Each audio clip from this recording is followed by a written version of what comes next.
Jenderal de Kock itu merencanakan Pangeran Diponegoro beserta pengikutnya semuanya akan dihabisi di wilayah antara Sungai Progo dan Sungai Bogowonto. Itu kalau sekarang namanya Kabupaten Kulon Progo. Itu wilayah bapak saya. Itu daerah yang direncanakan untuk killing area. Nanti Pangeran Diponegoro itu didesak dari barat dan dari timur, temukan di situ, bunuh di antara kedua sungai itu. Tapi Pangeran Diponegoro berhasil lolos ke barat. Beliau bergerak terus ke barat ke daerah yang sekarang disebut sebagai Kebumen. Dulu namanya Kabupaten Bagelen Barat. Nah, itu daerah Kebumen sampai ke Banyumas bagian timur. Itu di situ kemudian menjadi daerah terakhir di mana Pangeran Diponegoro bergerilya. Ketika pertempuran Gowong bulan November tahun 1829, Pangeran Diponegoro disergap oleh Kolonel Michiels dan Kolonel Duperon. Itu beliau terpisah dari pasukannya. Tinggal ditemani dua orang abdi Punokawan namanya Banteng Wareng dan Joyo Suroto. Banteng Wareng ini cebol, dan itu nemenin dengan setia Pangeran Diponegoro belasuk ke dalam hutan, hanya makan buah-buahan hutan.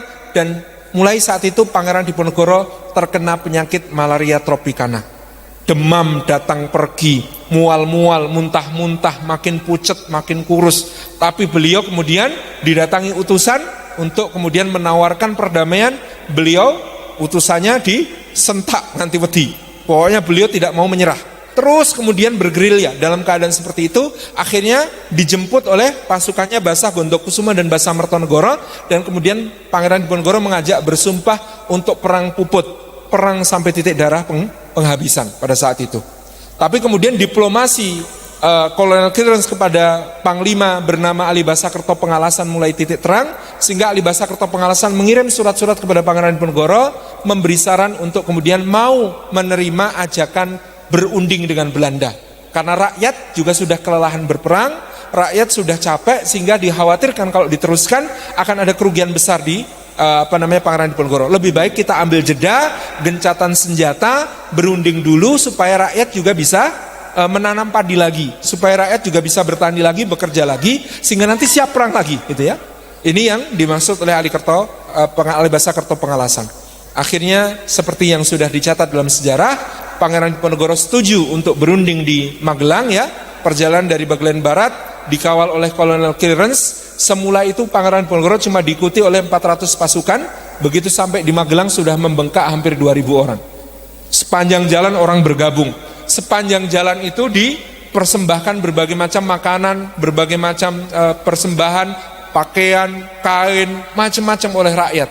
Jadi De Kock akhirnya berkesimpulan, rakyat mungkin lelah, tapi cinta mereka untuk Diponegoro sama sekali tidak hilang.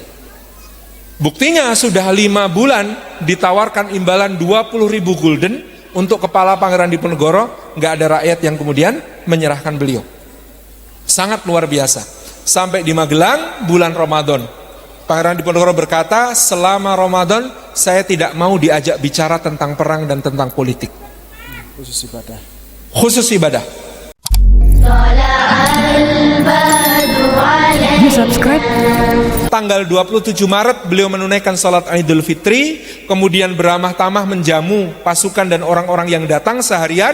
Tanggal 28 pagi beliau mengajak beberapa pengikutnya mengunjungi Jenderal De Kock di Wisma Residen.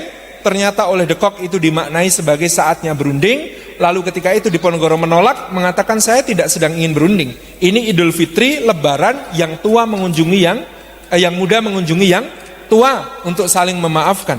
Anda lebih tua, maka saya menghormati. Kenapa jadi membicarakan urusan ini? Saya sudah menunggu terlalu lama, kata De Kock. Pokoknya bisa tidak bisa harus selesai urusan di antara kita hari ini. Nggak bisa. Jadi hari itu De Kock konon stres. Kenapa? Dia sudah menyiapkan pasukan berlapis-lapis menjaga Wisma Residen untuk segera menangkap Diponegoro kalau gagal perundingannya. Dan memang perundingan dirancang gagal karena tuntutannya Diponegoro itu tetap satu, saya ingin diakui sebagai Ratu Panetek Panotogomo Islam saat tanah Jawa, karena tujuan saya dalam berperang adalah amangun luhuripun agami Islam ing tanah Jawi. Tidak akan mundur tuntutan itu. Saya mau jadi penata agama Islam seluruh Jawa karena saya bercita-cita membangun keluhuran agama Islam di seluruh Jawa.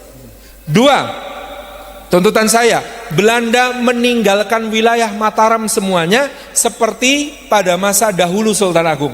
Tidak boleh masuk ke wilayah Mataram. Kalau kami membutuhkan jasa Belanda untuk berperang untuk kami, maka kalian harus menjadi pedang untuk orang-orang beriman. Hanya melaksanakan perintah saya, kemudian saya akan membayar sesuai jasa.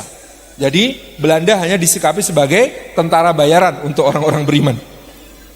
Yang ketiga, kalau Belanda mau berdagang dengan kami, harga harus fair, nggak ada monopoli-monopolian.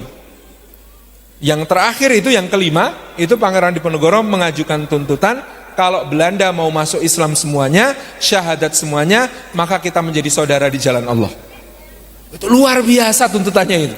Dan itu Pangeran Diponegoro tidak mundur sedikit pun dari tuntutan itu.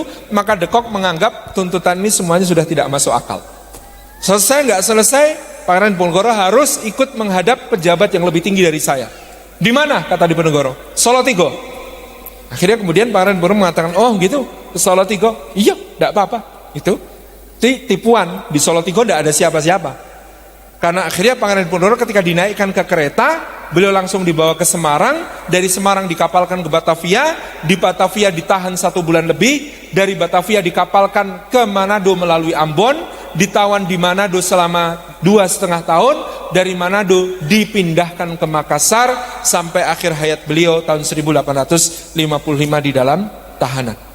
Jadi ini sebuah penipuan luar biasa. Dalam memoarnya Jenderal De Kock mengatakan, saya mengakui saya berbuat nista, saya berbuat licik, saya tidak ksatria, tapi saya tidak punya pilihan.